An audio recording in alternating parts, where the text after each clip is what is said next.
wanted to talk today about. What is going on? What is going on? What is going on, party people? It's your boy, Coach D Brown, former big leaguer, former first round pick with the Kansas City Royals, giving you guys this knowledge, bringing on the hottest coaches in the game, giving you this A game over here about the youth baseball space, helping kids get into schools, man. So, listen, man, we've been on the road, man. It's been a little, I was quiet for a while, man, but I'm back on it, man. I'm back like the Afro, man, bringing on these college coaches, man, from around the country, man, and last yesterday, we was in the South and kind of been in the South the last few days, man. But we taking it out to the West Coast, man, to the left coast, all right. And depending on who you talk to, they say the best coast, right? But man, listen, it's super excited to hear more about the school. I heard a lot of good things about this, and So anyway, man, we're gonna keep this ball rolling, man. I'm joined today with Paul Svagdis of Azusa Pacific University head coach, Powerhouse Division II out there in Cali out there, man. So, Coach, man, what's going on, bro? How you doing, D? It's great to be on your show. So looking forward to a good baseball conversation today. No doubt about it, man. And like I always do, man, I always want to hear about the school, man, but I always love to hear about the background, the dude behind the program. All right. So, Paul, Coach, man, if you could, man, just take it from the beginning, man. Where you from?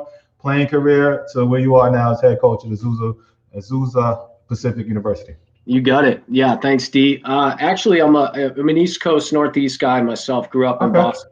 Nice. Yeah, Boston, Mass. Nice. Went to college at a small school right outside of Boston, Tufts University, and back in the early '90s, and I actually played football and baseball there. So nice. I love that. My players for years have told me I'd be a better football coach than a baseball coach. So bring a little too much Boston intensity to the baseball field. Especially for Cali, they're too laid back and cool back there. Skateboards and surfing. Right. That East Coast mentality doesn't fit all the time. Right. I love it. But yeah, I actually, when I was done playing, didn't have an opportunity like you to play professionally, and my college coaches presented me with the chance to be a graduate assistant in both football and baseball at the university I attended. And so I jumped on that. I did that 3 years, got a master's degree, coached football and baseball, got applied to jobs all over the country at small schools. I didn't know if I was going to coach football or baseball. Ended up here in Southern California down the road at Pomona College, Division III school, and they hired me to be the head baseball coach and assistant football coach back in 1996. Wow. Yeah. Wow. So that's how I got to the West Coast. It was awesome. I got out here. I remember getting flown out for the interview and seeing the baseball field at the university was Bermuda grass and cut to about a quarter inch. And if you know Boston, we don't play on fields like that. Right. So I remember calling my buddies from college and saying, "Man, if I get this job, I can't wait to be out in California." So I was blessed to get that position. I was there 6 years, coaching both sports, and then this position here at Azusa Pacific, it was a little higher level, scholarship versus non-scholarship. My family was young. I had a 2-year-old daughter at home, and for any people listen to the broadcast that know football, football coaches are crazy. It's 7 days a week, 24 hours a day. We were in the office till midnight breaking down film. So I knew at some point it was family or coaching, and family's super important to me. It's a priority. And so fortunately, we were blessed. I got a phone call from the AD at Azusa Pacific. Just the baseball position opened up. This was in 2001.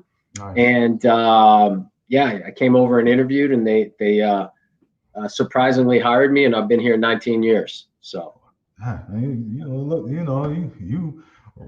look younger than me, man. You know what I'm saying? You've been rocking and rolling over here for it's that Cali air do it to you, man, out there? Or what, I like that. Yeah, you fire me up now, D. I'd like to hang out with you. Good deal, man. So since 01, you get the job over there at Azusa Pacific, and what type of program was it? I know what it is now, but, getting that job back 19 years ago, I seen what you did with it, but when you first got that gig, what type of program was it then? Sure. Well, I would say this, I took over for a really well-known coach in the area. Okay. Tony Barbone, and he was very, very successful here at the university in Southern California. Real good baseball guy, and so I inherited a very, very good program. We were an NAI school at that point. Okay. I think one of the things that certainly a goal was they had always kind of been a regional team, but you know, you want to make it out of the regional, right? And so I know for my staff, when we came in, we set that goal within 5 years. Once we get our first recruit class in, the program had been established and it did so many great things. We needed to figure out a way how to take it over the top and try to get out of a regional. And fortunately, we were able to do that in 07 and 08 at the NAI level. Okay. Had a little bit of run from a World Series standpoint, and then we went Division II, and so that was a whole different set of rules, regulations. For the young people on the call, they don't know what CARA hours are, but there's a lot of regulations at the Division II and Division I level compared to NAIA, right? In terms of practice time and schedule, and so we had to make some adjustments in terms of how we practice, how we prepared the kids. Recruiting was really a boon for us recruiting because everyone understood what Division II was at the time. When I came in, no one really knew what NAI baseball was, you know. Still don't. They still don't. Yeah, you're right. And there's some tremendous NAI athletic programs out there and successful coaches and teams. So moving to Division II was awesome for us. I love the recruiting aspect. It was an even playing field. And so I think from there, just being in Southern California and being around schools like Cal Poly Pomona and UC San Diego and things like that, we were able to jump right into the Division II environment fairly quickly. Was it just the uptick and being able to recruit a different class of player that made you, go right in and win from the NAIA level, or was it like tougher than what you're making it sound like, Well, everybody probably has a different process, right? And how they build things. We knew we were going Division II, so we, as a coaching staff, made an effort to say we're going to bring in all high school freshmen. We're not postseason eligible for a couple seasons, so if we have to take it on the chin for a couple years before we're postseason eligible, the payoff will be the year we become postseason eligible because we just came in and started playing young freshmen right away. Okay. Monday morning quarterback, we look back at that, and that was a good decision because it really established us as a regional team at the D2 level, because then we were more mature. We were a more mature Division II team because we took our lumps early when we weren't postseason eligible. Does that kind of make sense? Yes. And then from a recruiting standpoint, I love being able to sit in the office with moms and dads and kids, and I don't have to tell them what Division II is. I'm a coffee drinker, so I used to explain it like this. When you go to Starbucks in LA or Starbucks down in Boston, you get in the same product, and I think that's the Division II level in a lot of ways. The NAI level was a little different. It was like Dan's Donut down the street and then Billy Bob's around the corner. They had a little different product around the country, Right. And so you'd have to kind of back your way into a conversation with recruits and families. And now we're like, hey, top 20 Division II team, kids are playing professional baseball yearly out of these programs in California and all over the country at all levels, but particularly D2. So it was almost an easier sell, if that makes sense. Yeah. So let's go back because, I hear you say, because I normally don't, well, I'll be the first to tell you, I don't do a whole lot of background, on a coach or the organization. That's why I ask these questions, because I'm learning, as we go, right? So go back to, where is the, Pacific, Azusa Pacific University, where is that located and how many kids are there?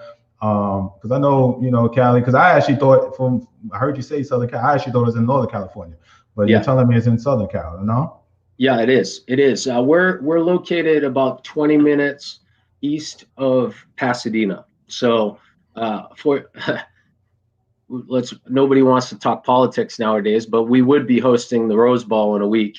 That's going to Texas now because Right. we don't play sports in California right now because of COVID. Right. Right. That's a little sore spot for us. But Yeah. Yeah. we're about 20 minutes from Pasadena in the foothills, which is about 40 minutes outside of Los Angeles. Nice. Okay. Yeah. Yeah, I didn't yeah. see. I So had no idea you guys are that close to LA. Yeah. I had no yeah, idea. So yeah. Great cool. location. Yeah, no doubt about it, man. So, and we're going to talk about the D2 because I just found this out literally last week that you guys are not going to be able to play this spring. Is that right? Oh, Well, is it there's still up in the air? we're up in the air. We play in the Pac West Conference out here in California, Okay. which is mostly California schools, but two schools in Hawaii. So they won't travel this year, so we'll lose them. Mm-hmm. The CC2A, which is a very competitive Division II conference, California Collegiate Athletics Conference. Those are state schools and university system out here. Okay. They were shut down for the spring by the government, by the state of California. We haven't yet. We're a bunch of private schools. So private. Okay. Mhm. That's what it's. Okay. I thought it was all D2. I didn't know that. Okay, it's good information. I didn't know that. So all right. So D2 school right outside of LA, and it's a not a public but a private school. All right. So let's talk. As far as enrollment, how many kids go there? Is it they play all sports there, and then also, you talk a little bit about the conference and stuff, but let's talk about the cost involved with the school. So we got enrollment, cost, and conference. Okay, so typically we were a school that was growing pretty drastically. So when I got here, we were probably 3,500 undergrads, and a couple years ago we were over 5,500 undergrads. So we grew almost twice our number. We're in a process, and it's probably as a result of we grew too much and a result of the pandemic right now. We're downsizing a lot of things. Really? And so as a matter of fact, sadly, we were the only Division II football program in California that was still left up until 4 days ago. So and if you follow football, Christian Okoye, the Nigerian there, he's an APU graduate. So somebody just told me that when I found out that I had you coming on. They were like, Christian Okoye. He's a man. We love Christian Okoye around here. So sadly, because of the pandemic, because of finances, you see this happening across the country, even at Division I schools.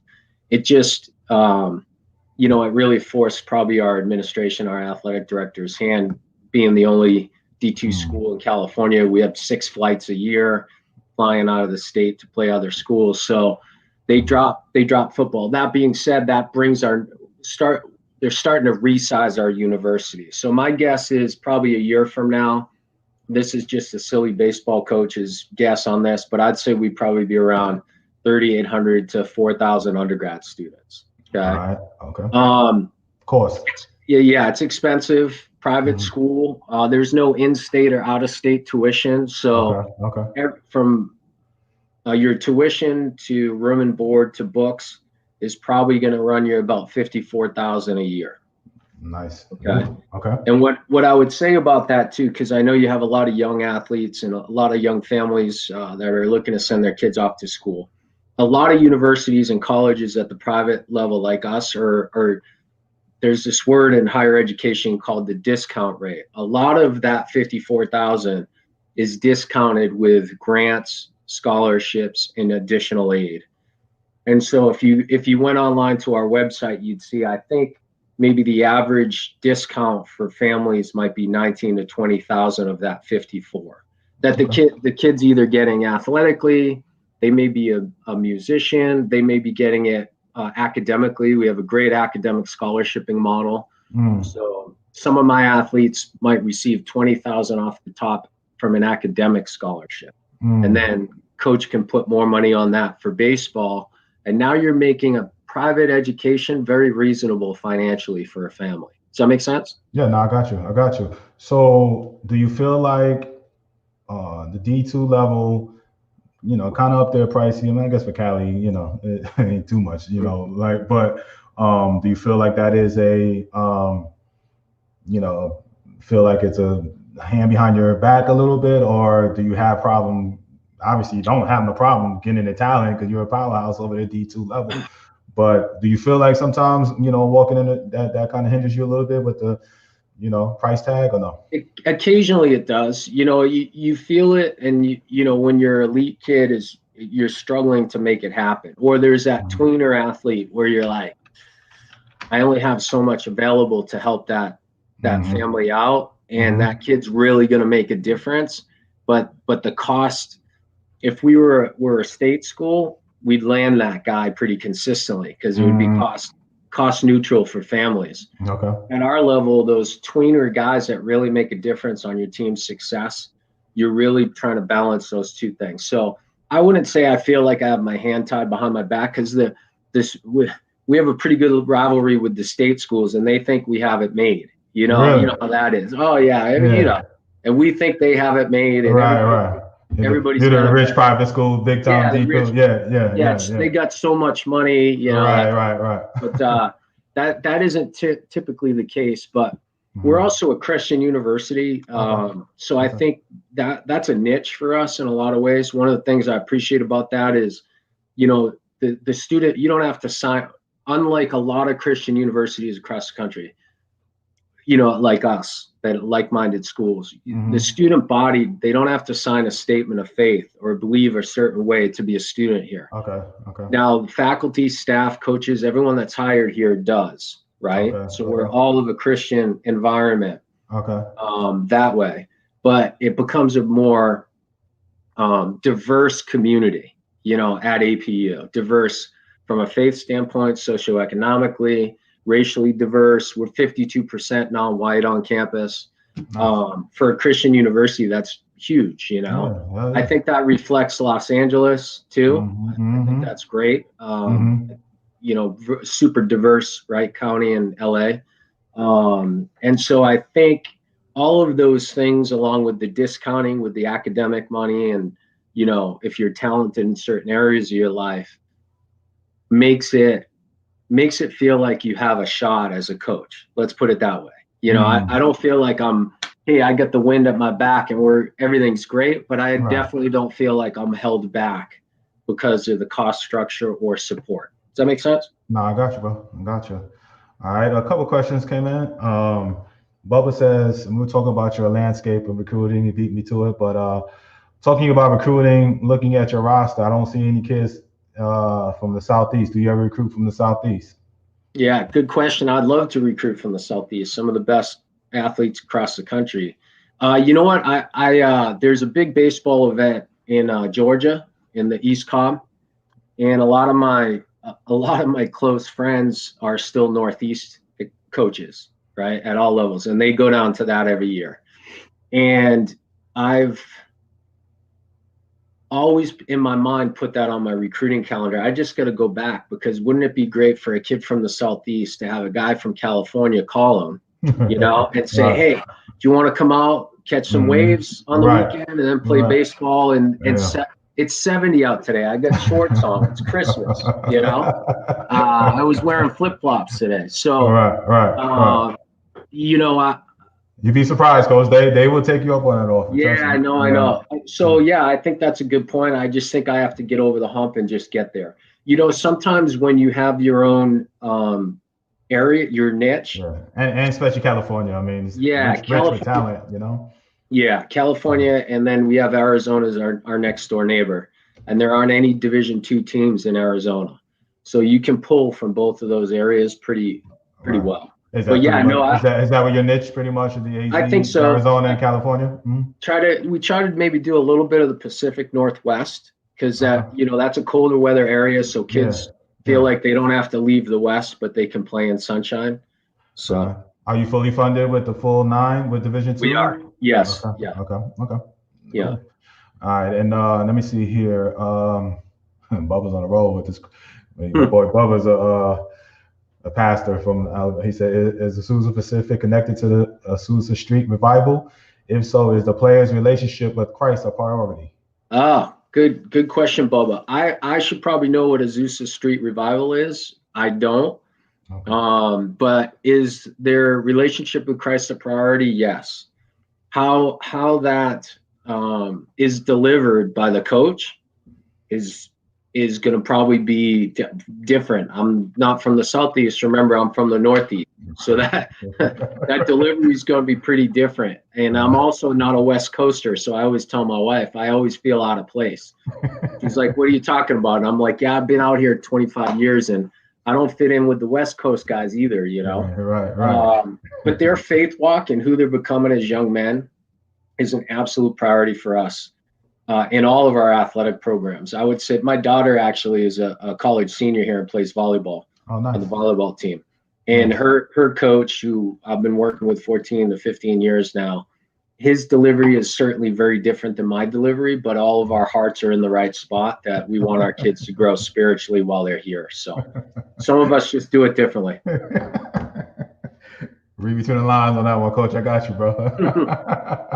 I love it. All right, Bubba. All right, let's go. Are there scholarships allowed for pastors' kids who are baseball players? Yeah, for sure. In fact, I think there might even be a pastoral scholarship on top of whatever, you know, if your son's a baseball player, Bubba, I would encourage you to reach out to me after the, you know, the show here. And, you know, we can move forward with that process outside of this. But there's also some pastoral scholarships that go along for kids and pastors here at the university. All right, learn something new. I didn't know that. You know, I didn't know that was available. So yeah. There you go, Bubba. All right. Cammy says, do you see any homeschool kids come into your program? We've had a few. We've had a couple homeschool kids come into our program. Not a ton, but a few. So in that, I'm trying to think like if that's been. There hasn't been enough really to get a feel for what the experience was like for those kids. But I've definitely had a few. Yes. We've recruited them out of travel ball. They weren't playing for a high school team. I know sometimes when you homeschool, you can connect with your local high school. Out here, a lot of times those kids that homeschool just play travel ball, which a lot of our recruiting is done out of travel ball now because it's in the off season from when we're playing. All right. So when it comes to recruiting, how has stuff been, you know, changed for you during this COVID, especially being in California? You guys have pretty much been on lockdown since day one. How has your kids been handling it, and as a staff, how have you been handling it?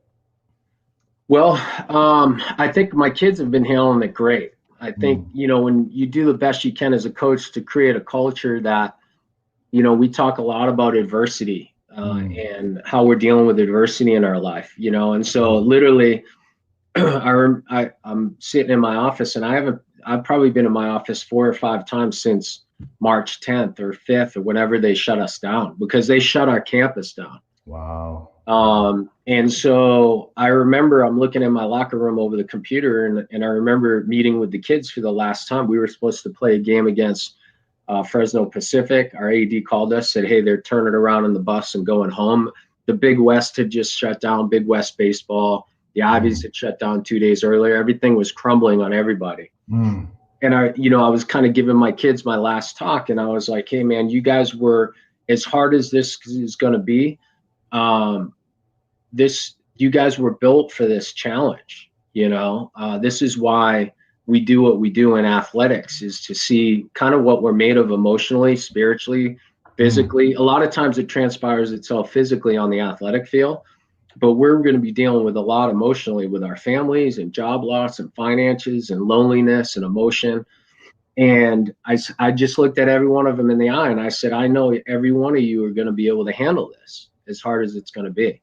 And so since that point, we did a lot of Zoom meetings, a lot of Zoom meetings with the athletes.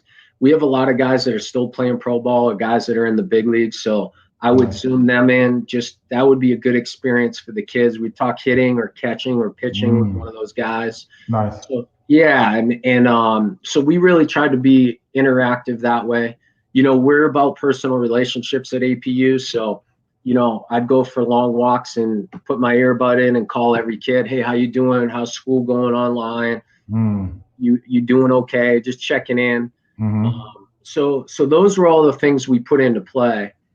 Some of our peer schools were able to practice this fall. We really weren't. Our school didn't give us an opportunity to do any real fall workouts. And one of the things I could say I'm the most proudest about my guys, I mean, you couldn't get into weight rooms out here in California, and they'd send me videos, and they took their garages from the apartments that they're renting and they turned them into weight facilities. Nice. You know, nice. And so they're in there squatting and deadlifting, and they're Nice. sending Skip a bunch of videos. Look, we're getting big, coach, like just on their own. Nice. So I was really proud of the way they handled it. And I told them, hey, you know, this is a good life example. You have peer schools down the road that are practicing every day and putting things up on Twitter and Instagram and all that stuff. Mm-hmm. And you know where we're at. And you need to know I'm not even worried about that as a coach, because I know you guys, it's like being a pro guy, D, right? In the off season, you have to do all your work on your own. On your own, right? Exactly. Yep. And so I said, this is great prep for any of our guys that are going to get to play pro ball someday. Right. So I was really happy with how they handled it. So speaking of pro ball, we got some more questions coming in, but I wanted to kind of hint on it. You talked about it, and being a rich history, you know, a big program like you guys have been to do too, and you've hit on it a couple of times. I mean, you just in your time frame of you being the coach, you know, how many pro guys and how many big leaguers have you had? Yeah, so we've had, I think one of the things, you know, when we look at every guy in the locker room, I believe everyone could play at the next level. I know they're not going to, but my job is not to be a dream killer. It's to be a dream creator, as a coach. And so I don't crush that dream when they get in. Now, I recognize it's only going to be 3 to 4 guys out of our program every year that's going to get their name called. Mm-hmm. And that's a good percentage for a Division II program. Yeah, really good. Mm-hmm. So since we've gone Division II, we average anywhere from 2 to 3 to 4 guys a year. Either get 3 guys getting drafted, 1 maybe signing, right, as a senior. Right. And then within the last 10 years, we've had 4 guys make their big league debut. And currently we have 2 guys continuing to play. Your KC Royals, Josh Stalmont, heavy, fiery throwing right-hander. Nice. Josh played here in 15 and 16, 17, right around there. Okay. Or 14, 15, 16. He was the 2nd round pick by KC. Nice. And Stephen Vogt, who is the catcher with the Arizona Diamondbacks. He's right over. Catcher. The veteran. He's a veteran. Yes, he's a vet. He's right over my head here. So in fact, he was my first recruit at Azusa Pacific University. No way. I always tell my recruits, I'm like, hey, it only goes downhill from there. Right. League All-Star. Right. Repeat that. But, wow. So I think a combination of why we've been able to have that kind of success is, number one, we're in Southern California, and Cal State Fullerton, which is one of the best Division I programs in the country, is right down the road. Mm-hmm. USC, UCLA, right? Coach Savage at UCLA, USC, all these big time programs, UC Irvine, and they are literally within 35 to 45 minutes from APU. And so what would happen is we're not playing primetime games. Right. So all the regional Southern California guys would come over and catch an APU Cal Poly Pomona game at 2 on Friday. Okay. And then they drive over to UCLA and get the nightcap with, Trevor Bauer and those guys. Yeah. Nice. And so I think the big reason why we've really kind of exploded in that arena is we get covered really, really well. And then secondly, I think probably mentality wise, from an institutional standpoint at APU, and this could be my Northeast mentality, we really try to think of guys where they're going to be 3 years to 4 years from when we recruit them. So there's a big development process. And so we look for physicality, we look for bat speed, and physicality, to be perfectly honest with you. And then we think if the bat speed's there, but they might be a little off with some things that they're doing as a baseball player, it's our job over the next 2.5 years to put a package together that the pro guys like. Does that make sense? I love it. Yeah, man. Damn. So development is very big for us. And so I think those 2 things really help us with getting that out. You said size and bat speed. Is that what you said? Bat speed was one. What you said the other one was? Physicality. Okay. Physicality. I like guys that I feel like can put some weight on and look, kind of pass the eye test, All right. I got one for you. I'm going to talk to you behind the scenes. All right. Doug says, what are the stats you are looking for speaking of that, all right, for outfielder, 60-yard time, exit velo, etc.? That's a good question. When we look for I love fast guys, but we don't run a lot. We play in a small yard, and You want some thumpers, huh, Coach? Exactly. Yeah. So we want 1 through 9. I'm like, I would say in terms of 60 times, our center fielder is probably a 6'8", and you probably want a 6'5", 6'6" guy out there, right? But our guy is 6'8", and he hits from the left side, and he can probably hit 10 to 12 out in center. You know what I mean? A year. Right. And so our corner outfielders are my guys. It'd be funny if my guys are watching. They're modest defensively. You know what I mean? Like if the ball's hit to them, we're all good. If they got to chase something down, hey, we might give up a run or two, but they're going to make it up on the back end. Yeah. Hey, I would have loved playing for you, Coach. You speak my language over there. You like, listen. I mean, I love defense and pitching, right? But it sounds like you about your offense. You about dudes that can swing it, man. I love it, man. I love it. Yeah. Everybody else I bring on here is like, oh, we can win with pitching. You like, nah, we want some dudes that can just swing it. Exactly. D. Jansen, I hope he answered your question about the kids drafted. D. Rob says, hello, Coach. Does your program recruit JUCO players or mostly rely on recruiting high school players? We do recruit junior college players, community. We have a great community college system out here in California. Yes. But I would say we rely mostly on high school players. And then what we try to do, I love the 4-year development process, or for our elite kids, it's 3 years and then hopefully getting drafted, right? Mm-hmm. So the junior college players, we filled in and had All-Americans and guys getting drafted that have come in as junior college players and left as draftable guys. So we've had a great success with that. I just personally, we've had so many great experiences actually with the junior college guys, but then they graduate and we're like, oh, dang, if you came in as a freshman, we would even, it would work both ways. It wasn't just the coach, the player would be like, Coach, if I came in as a freshman, man, I finally started to get it that last year, and so we do both, but I think we hit the high school route first. And then if we feel like we need to fill in, or we've lost a guy, or we need a more mature guy in a certain position, then we'll hit a JUCO player to be an immediate impact guy. Yep. All right. Let me ask you this. So from because of the COVID in California, is it, do you have any opportunities for, say, a 2021 who didn't take the SAT, or because he was backed up, or do you highly recommend those trying to get it somewhere in some way?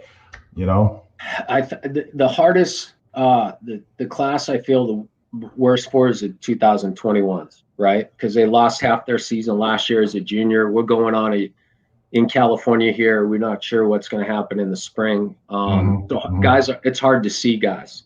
So we were able to get out to Arizona a little bit. But Division I had a dead period for quite some time. Right. So that really put an impact on a lot of kids. Right. And then the other thing that impacted 21s is all my seniors that didn't get drafted, but are really good college players, they all decided to come back for that 5th year because they got it back. Mm-hmm. So we're just impacted. Our roster is huge right now. So where we're at with 2021, we're pretty much done with that recruit class. We're looking towards 22.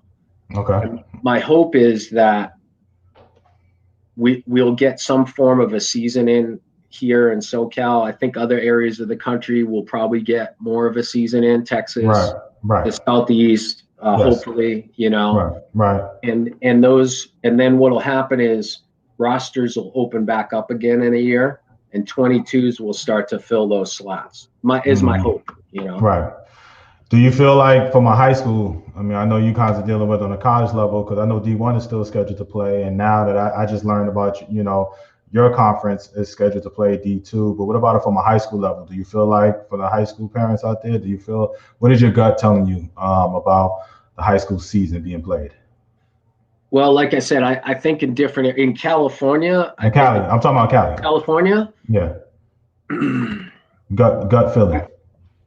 I think the California baseball and spring sports will get going later in the spring, and they'll extend it's CIF out here, or I think they call it in our area California Intercollegiate Federation.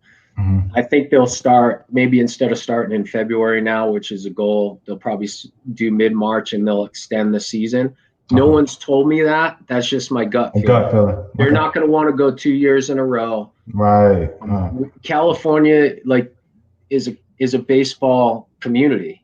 You know what I mean? Yes. So I can't imagine all these high school. We have such an excellent group of high school coaches in California that run amazing programs. I can't imagine that they're not going to figure out a way to do something. And I think the vaccine will kick in a couple months across the country. California will be in a better spot. So if everyone could be patient, I think those coaches and those administrators will figure it out. All right. Yeah. All right. Lincoln in Hawaii said, "How's it going, Coach D and Paul?" All right. How you doing, Lincoln in Hawaii? Tiffany says, "Love that mindset. Coaches should be dream creators. Life itself will be the dream killer. Coaches at youth level should embrace this instead of constantly preaching the percentages of players that move on." All right. But maybe Tiffany, that's me, because I'm always preaching 7.5% that make it to the next level. I'm sorry. I just like to keep things in perspective. I guess I shouldn't be a dream killer. Yeah. So, who have been some of your notable draft picks? So our 4 big league guys. So Stephen Vogt, who's now with the Arizona Diamondbacks, he's been a 2-time MLB All-Star. He was an All-Star with Oakland, and then moved from Oakland to Milwaukee to the Giants, San Francisco, and with Buster Posey backing him up and spelling him every 3rd or 5th game. And then now he's with the Diamondbacks, and it's been a tremendous representation of what we would want, not just as a baseball player, but as a human being. Good dude, great family guy, great community guy. Yeah. The other guy, I don't know if I have another picture on my wall over this shoulder. Kirk Neuenhuis was the 100th overall pick in the draft back in 2008. He was teammates with Stephen Vogt. He played 6 or 7 years with the New York Mets and in the bigs. And nice. The year he was played, the year they went to the World Series, he was on that team and played center field for those guys. And then recently, we mentioned earlier in the call here, Josh Stallmont, who was the 69th overall pick in the draft. I'm not a big, I'm like Bill Belichick. I'm a big Pats fan, so I'm not on InstaFace or Snapchat or all this stuff, But I see, my kids tell me that he had the, if there were 10 fastballs, the 10 fastest fastballs thrown in the big leagues this year, Stallmont had 5 or 6 of them. Wow. 101 plus or something crazy like that. Yeah, he was like that in college. Well, he's like that in college, just throwing. Yeah, he was. He actually was. He came into college throwing 89, 90, and left throwing. I love hearing these stories. It was. What happened? What, just training and just getting bigger, stronger, and just. No, a lot of people, it's crazy. I tell my son who throws 70 at 16 and at 16, 17 years old, he throws 70. I'm like, hey, if Dad had the magic sauce to help you throw 100, buddy, Dad would be a millionaire himself. Exactly. Right. There's no we long toss and we do all those things. The thing I would say about Josh Stallmont, and I think different programs do different things. If you're big baseball people and you're listening to this podcast, drive line up in the Pacific Northwest, they have a certain process and methodology that's amazing, but I don't know if it works for everybody. Right. Okay. Right. And then you down in our area, we have, Dave Coggins and PFA and former big leaguers that do their thing, and they have great results with their guys, and 108 down in Orange. So we have all of these, I call them with my athletes like pitching labs, right? We go pitch off the indoor mound and we build our arm strength and we do all this stuff with tech, and I think is amazing. But at the end of the day, I think they're developing science behind it, obviously, Like, you know what I mean? And they're getting the results they want, because look at the average fastball in the bigs is way harder than it used to be 15 years ago, you know? Hell yeah. Yeah. So I think there's great results, but I don't know if I think different things work for different athletes. The thing with Josh throwing 100, one of the things that always impressed me with him is he was very disciplined and he loved to long toss. Like to a point where I used to, like, our pitching coach at the time was John Verhoeven, who is very close with Josh and who pitched in the big leagues back in the 70s and 80s. Okay. My job with Josh, knowing that he was going to be a first or second rounder, was not to get him hurt on my watch. Right. Yeah, I'm like, this guy's going to make a lot of money. Right. I do not want to hurt this kid. You know, go sit down somewhere. You know what I'm saying? Yeah. Wrap him in bubble wrap, and I just drafted and I don't want Svagdis being the guy that hurt you. Right. So he would go out and he'd throw a 105 pitch game on a Friday. He'd be our number one. And Saturday morning, we'd be playing a doubleheader, and he'd be out long tossing, like fence to fence. And I'd look at Coach Hoove. We called him Coach Hoove. He was older, and I'm like, Hoove, stop that. Like, he's not. I don't, you know, because and he would calm me down, you know. And I think he was on a staff with Nolan Ryan and you know, all these Hall of Famers. Yeah. And he'd be like, Josh knows what his body needs. And he goes, that's what Josh needs. Josh will tell me if that, you know what I mean? And I'm monitoring. And son of a gun, of course, I trust Coach Hoove, and I trust Josh's evaluation of where he was. And he's had a very, very, knock on wood, very, very healthy arm. Wow. And he just likes to long toss. So I think there's different methodologies. So yeah, well, that's good that he developed this. Yeah, but I know I'll be like you too. Like, dang, man, you just throw 105 pitches. You want to do long toss? Most guys are like just want to run and flesh it out and can't barely throw. You know, so that's good. Exactly. Man. Yeah. All right. What's up, Keish? As a parent, how do you really determine a program's ability to develop your son pitcher versus what is said during the recruiting process? This is a great question. I love this. Your community of followers. These are great questions. That's second day in a row. The coach has said that. So yeah. Wow. I think you need to do your research outside of the recruiting visit. Okay.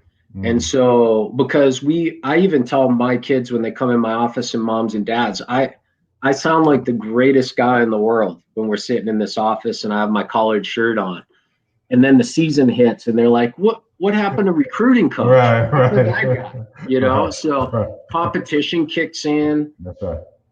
The competitive fire of coaches kick in. For some coaches, their jobs are on the line when the season starts. You know, at our level, at a place like APU, I'm fortunate and blessed to work at a place where I don't really have to worry about my results as much as I have to worry about the people we're developing off the field. You put in that time though to get to that True. level. Yeah. Well, and the reality is too, like I tell my players, I'm like, listen, I won't be coaching if we're not successful, because this isn't, you know, none of us are making a ton of money to do this. Right. And my kids, my son and daughter have had too many Saturdays where dad's not very happy, you know?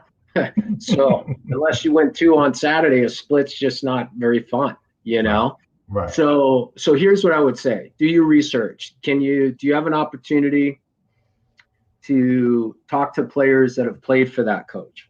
On your recruiting visit, if you're doing a tour with another pitcher, ask the pitcher the personality, the pitching coach, and the head coach. You know what I mean? Look at the success of the pitching staff.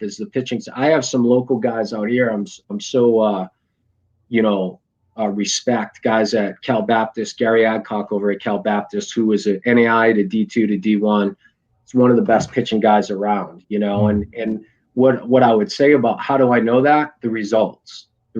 Their pitchers every year in the top 10 in the country in terms of ERA and success and guys getting drafted. So I think there's that component. And then there's obviously a personality component, you know. If you can get down to a game and watch how the coach interacts with his athletes, you know, kind of peek in, look down in the bullpen, see what the interaction is like on the mound, right?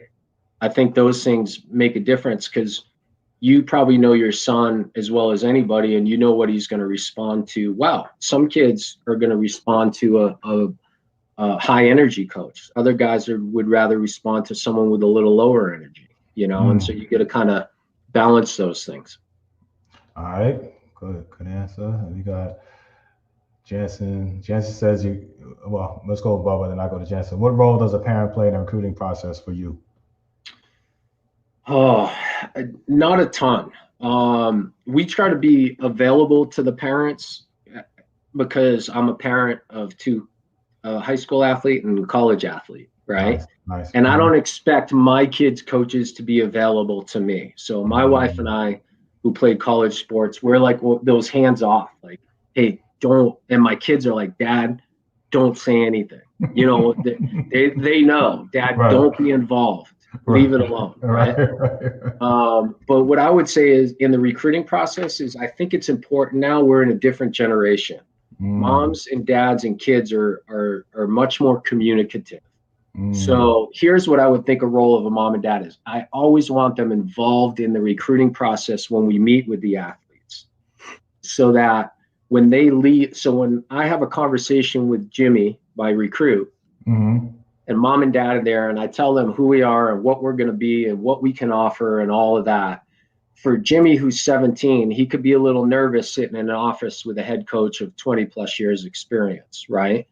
So I want mom and dad to hear the conversation so they can go back home, so they can advise their son on, hey, this is what I heard coach say. Did you hear that?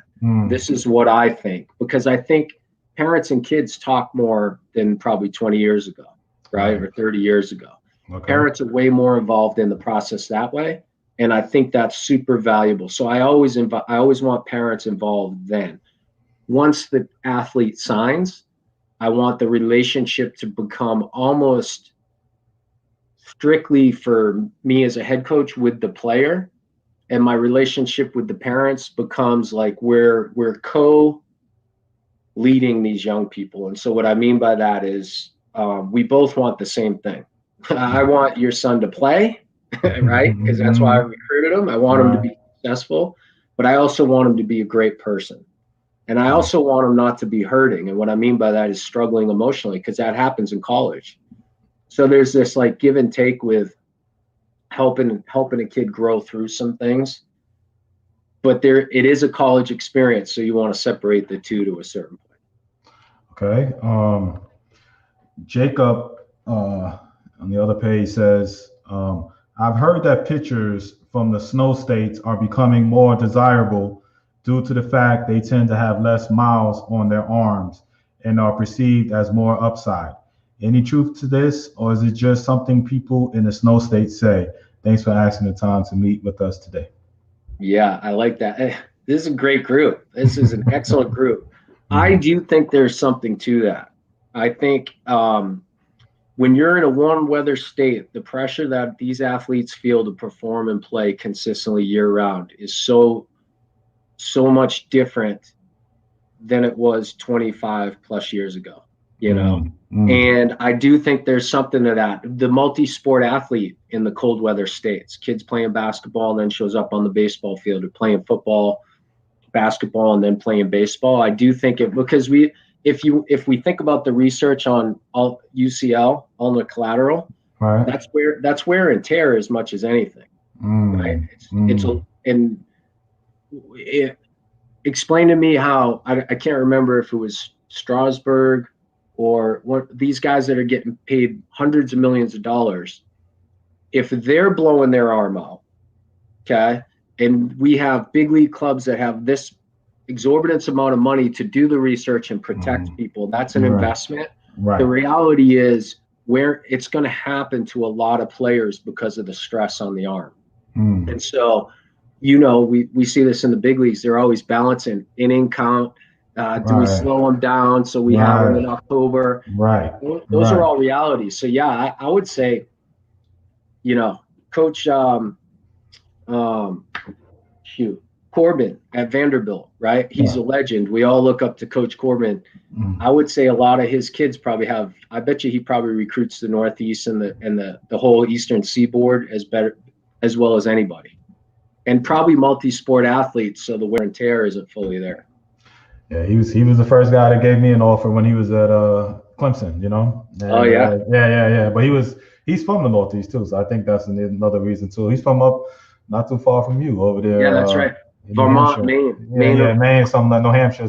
Vermont, one of those. Yeah, New Hampshire. Yeah. You're right. Yeah.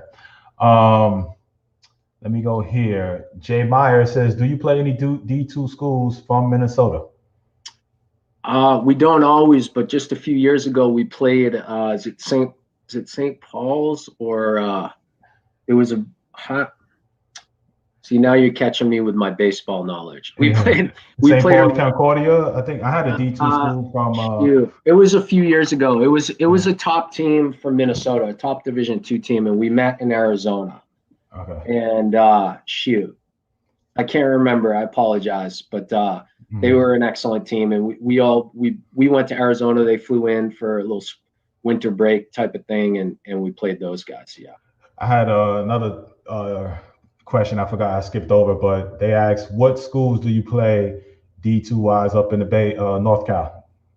So NorCal, we played Chico State, San Francisco State. Who else? Monterey Bay is not up in the San Francisco area, but that's a 6-hour drive from us, northwest of us on the coast. University of Monterey Bay. Okay. Yeah. So we play a bunch of schools in NorCal. All right. San Francisco State coach been on. Yeah.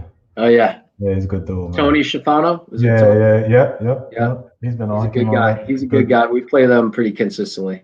Okay, cool. All right. A few more questions. Excuse me. A few more questions, Coach. All right. Yep. Anthony says, how much do you look at guys in the summer collegiate leagues in Cali? Have you picked up guys after a strong summer?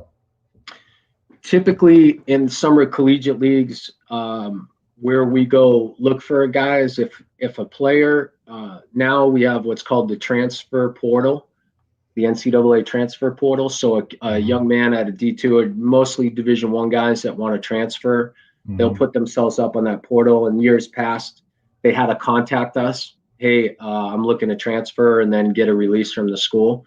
When that would happen, we will go out to the summer collegiate leagues in California and look at guys. But I don't sit on those leagues, because then the reality is all those guys have a place to play. So, I'm not sure it's the wisest use of our time to sit on already kids that are committed to other programs, right? Ethically, morally, that sort of thing. But we'll go. The California Collegiate League is very strong out here. And so the numbers in those leagues are important to us. So if a kid played there and hit whatever 300 and was an all-star and he wants to transfer, well, that's a good indication of his potential talent level. Maybe we can watch a video and maybe do some recruiting on that end if he's looking to transfer. All right. So speaking of recruiting, when it comes to the 2022s and down, what's your normal way, right now, I know you can't really, I know D2 is a little different rules wise, but the fact that you're in Cali and you guys as a state is on, pretty much locked down. What's your normal way of like recruiting now? Is it just video and then getting in contact and hoping to see the guy, or what's going on? Yeah. So right now it's video. There are some. Hey, I looked up. Sorry, it was driving me crazy. St. Cloud State. Is that a Minnesota school? St. Cloud State. Yeah. Okay. They were, I remember when we played them, they were ranked 14th in the country. So we were excited to play them. That's Minnesota. You was gonna get that right. Yeah. So we've gone to Arizona because they're doing some travel ball stuff out in Arizona. Right. We haven't done a ton of that, but we've done a little bit of that. And then our recruiting cycle now, is 2 years out. So what I mean by that is, so the 21s, we had already seen them summer after their junior season. No, summer going into their junior year. Right. Okay. Right. Or fall of their junior year, which was this COVID year. Does that make sense? Right. And so then you want to go see them again in the summer going into their senior year, but we weren't able to do that because of COVID. So then I had them all send me updated video, bullpens, any games that they might be playing if they're out of state. Like we got 2 kids from Arizona, and I went out and watched them play. Does that make sense? Okay. So, and then we signed a couple local kids that I had already seen multiple times because they were local. And so, yeah, video's good though too right now. What is I have my take on this, and I'm gonna get this could be the last. This would be my last question. I was talking to a young from Ontario this morning, parents from Ontario, 13, 14-year-old, and I'm going to ask both questions that they gave me, and but you being a highly successful college coach. So the first question they had was, the kid is 5'5", gets very good grades, but he's in 8th grade, and a lot of his, I guess, classmates or teammates are holding themselves back. The parents are holding them back in 8th grade. Yeah. That the parents asked me for my thoughts on that, right? I love to hear from, I don't know if something that has hit home with you at any other time, but what would be your message? Because we've had a lot of different Facebook groups here on my own page. We talked about the reclass applications and stuff like that, but I want to stay with that age group based off of that kid. He's 5'5", gets good grades, and his dad say he doesn't play, it's not like he's getting overmatched or anything like that, but they just feel like COVID and all these backlog of players from the college level trickles down, and they feel like, staying back another year may help them. And he's saying maturity-wise, mentally wise, that he ain't all where he should be, you know what I'm saying? But he competes hard. What would be your thoughts on that? Okay, so prior to the pandemic, I'd say I wouldn't be in favor of doing a gap year. Like I'm going to maybe take some classes, do some homeschooling, right? I do a second 8th grade over again, Right. What baseball is starting to become is lacrosse in the Northeast. So if you, all my friends who I played sports with back East, and they were baseball guys, all their kids play lacrosse. Lacrosse, yes. Huge sport up there. Yes.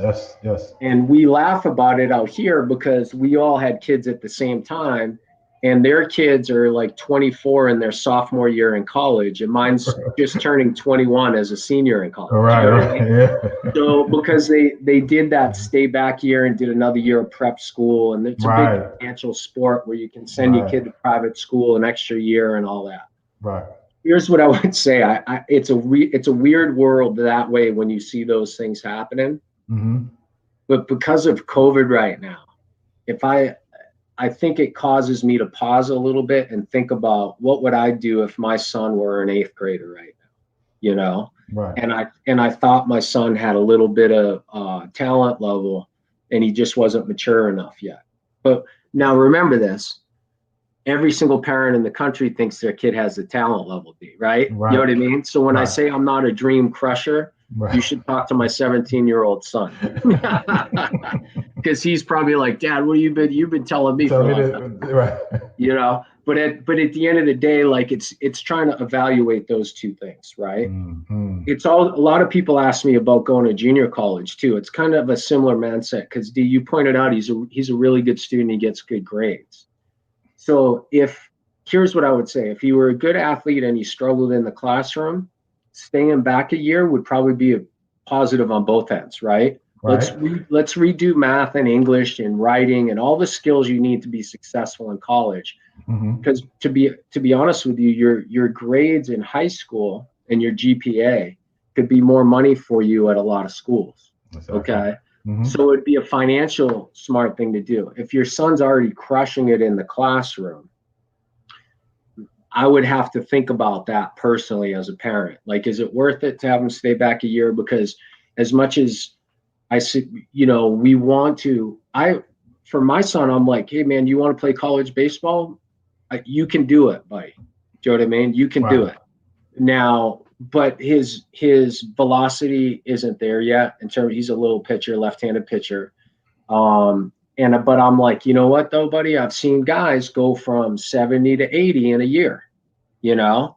And, Billy Wagner, I saw a tweet from Billy Wagner. He said he was 74 in high school. Wow. And he goes, his freshman year in college, he was 90, you know? I think it was Billy Wagner. So now, and I know that's a 1.5% kid or chance. But if you love the game and if you love the journey, i.e. practicing, i.e. getting in the weight room, i.e. doing those things, then go for it. So I don't know if I fully answered the question, but I do think the COVID thing throws us all for a loop right now. And that's especially kids are online, so it's hard to learn right now. Too. Yeah. Tell me about my daughter dealing with it now. But the second part of this would be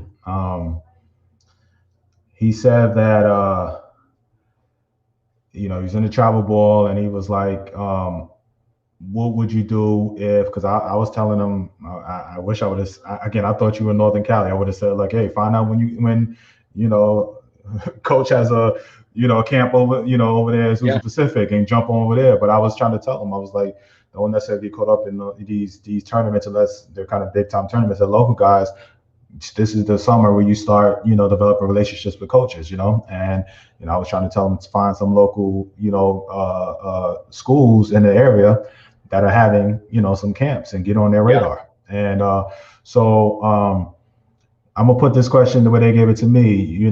He said that if they were to have a tournament in Texas, and there was a summer prospect camp at, I ain't gonna use your school because you'd be biased, but the let's say another D2 or D1 school was having a prospect camp, what would you tell that kid to do?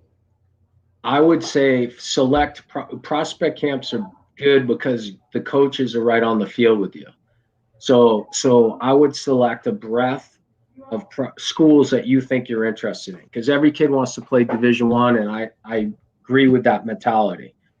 But we also understand there's only so many space for those kids, and there's a lot of kids that are D1 talent-wise, but there's no room to a certain point, or they're a little undersized, or they're not the 3-tool guy, they're a 1-tool guy. You know what I mean? Right. That's going back to the recruiting. We kind of get that 1 or 2-tool guy, and Cal State Fullerton might get that 3 to 4 tool. You know what I'm saying? Exactly. And so what I would say is find a D1, find a D2, a D3 that are all having prospect camps, and get out there into that prospect camp, because you're working actually with the coaches. And if you go and you show some skill set and you're with them for 8 hours, 3-day period, or just a 1-day, 10-hour period, I think that goes a long way for kids. Yeah, that's I'm glad I gave him the great advice, because that's exactly that's basically what I had told him. So, listen, Coach, I appreciate this, man. I wanted to I always have my guests, finish us with a great message, man. You've been giving us awesome content. I want two things. I want you to kind of take us out on a message, and then also if anybody that has any film, anything that they want to send, I would love for you to kind of share either your Twitters or emails, whatever way that you like to receive videos from potential prospects. Just give me that information in a minute. But before I wanted to just briefly just talk about, again, January 23rd, I will be having the showcase camp in Montgomery, Alabama. All right. Tomorrow we'll be joined. We're going to keep this thing going with a University of Maryland Eastern Shore head coach. And we'll be done for the rest of the week after that, getting ready for the holiday, and then coming back next week with some more coaches. I'm still trying to put together that January 9th pro scout workout in the Atlanta area. Still trying to work on that, but definitely the January 23rd in Montgomery, Alabama is still a go. I already got scouts in certain schools that will be listening in via live stream. And I wanted to make sure I get those messages out. All right. So, Coach, if you could, man, all right, we got last question. I just came in, Coach, and then I want you to take us on now. My son is an international from the DR. Does that diminish his chance of getting a scholarship?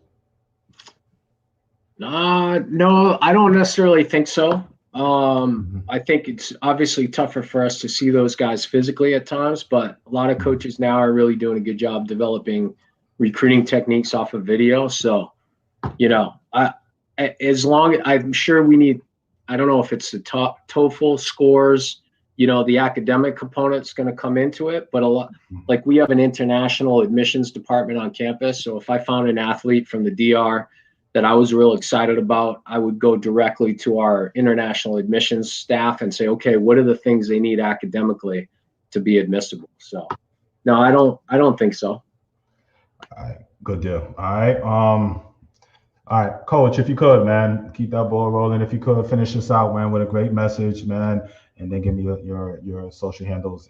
Okay, I got you. Yeah, you right. I love it. Yeah, right on point. I love it, Coach. Yeah, because I end up fumbling around and chopping it all up. But there you go, man. So if you could take us on out with a strong message, man, I appreciate it, man. Sure. Hey, I would just say this, man. What a cool audience of people. I don't know, D, if you work with these people and daily, or if these are most of them are just listening and love it. They come on in regular. Some I get a chance when I do these showcases around the country, I'll meet them in person. But yeah, a lot of them are just organic guys, people, kids, and parents that have come in and just knowledgeable people that are interested in learning about school. Awesome. And different schools. Yep. Mm-hmm. Yeah. So I would say this. D and I have never met. He sent me an email. I listened to one of his shows, and there was something that resonated with me. And I think there's a genuine component to what he's trying to do for young athletes. And as an athlete himself, and having a career that less than 1% of the population can ever experience, for him to be able to give back what he's giving the audience or people that he's surrounded by in baseball is amazing. I love it because we're all in this in a lot of ways for the kids, just like you are as parents. So for you parents that are on asking the questions, you guys had amazing questions. I just encourage you as a parent to be focused on the journey for your athletes. The journey being the process of preparing, not the end goal. The end goal is, hey, my son wants to play college baseball. That's awesome, buddy, but let's focus on the journey because the journey is what's shaping your character, right? The hard days out on the baseball field or the overcoming adversity personally, right? My velo is increasing because I'm getting in the weight room more, I'm long tossing more, I'm getting out and doing my work. Like focus more on the journey with the kids and the love of that. And then I think if I'm hearing D correctly with some of the things he's saying, so few get an opportunity to even play at the college level. Those things will be the end result. Does that make sense? But the journey and so I'll use this as an example. My daughter played club volleyball. Well, if you know club volleyball in California, I don't know how a college baseball coach paid for that. For 2 years. It's crazy. The monthly bill on that, right? All right. My wife and I, this is the best part about it though. We never went into it with the mentality it was going to make her a college volleyball player. Okay. We went in that it was going to help her be a better high school player, 100%. Because we thought that experience was going to be valuable to her womanhood as a young person, that we're trying to grow a strong, independent young woman that's interested in focusing her body on being an athlete than anything else and focusing her schoolwork on being a great student so that college could potentially be an option for her. And so paying that and being involved in that environment was about the journey of her in her high school experience. The cherry on the top for her and us, I think, was she had an opportunity to play collegiately at the Division II level. Does that kind of make sense? That's right. And so I would say the same thing for my son. I think those are the things that are important to focus on. And it sounds like your followers do those things because their questions were spot on, man. They were right on with those things. And I think dreaming about it and setting a vision for yourself is huge. And trusting or encouraging your kids that they can reach those goals. Hey, look at Altuve. Come on. Right. right? You hear the Altuve story, and dad sent him out to a workout. Right. You know what I mean? Like, if we multiple times. Yeah. If we didn't have families or people that believed in those things, we wouldn't get to experience the greatness of a guy like Altuve. That's right. And what a wonderful thing that is for baseball fans to watch this guy, you know, fully experience big league baseball. And he was told he probably couldn't. That's right? So so I would just say that, and I appreciate being on the show. All right, man. I appreciate you. I appreciate you coming on, Coach. I mean, I like to get them Cali, man. It's just, man, I'm starting to get a little bit of love out there in Cali, man. I got a lot of listeners over there, but I want more, and bringing on you guys helped me with that. So, great. So I appreciate you taking out the time, bro, and hope you get on the field this spring and you kill it out there and have another great year. I love learning about your school. I didn't realize what type of powerhouse until the little bit of research I did do. I was like, man, these guys, do their thing out there, man. So kudos to you. And it's always good to have a Northeast guy over there going out there to West Coast and put a little fire underneath them, them little laid back Southern Cal dudes, and it's it's good that congratulations on your success so far, Coach, and keep rocking and rolling, man. I appreciate that, D. Hey, happy holidays, Merry Christmas to everybody. You too, bro. All right, man. So again, parents, just so you know, we'll be joined tomorrow by Brian Holloman of Maryland Eastern Shore, and so we're going to finish out this week with another college coach, man, giving you this knowledge, giving you this, on these great schools across the country, literally. All right, went to the West Coast. Now we're going back to the Mid-Atlantic region tomorrow, and you learn about another school. All right. Thank you, Coach. Appreciate you, brother. Take care, guys. All right.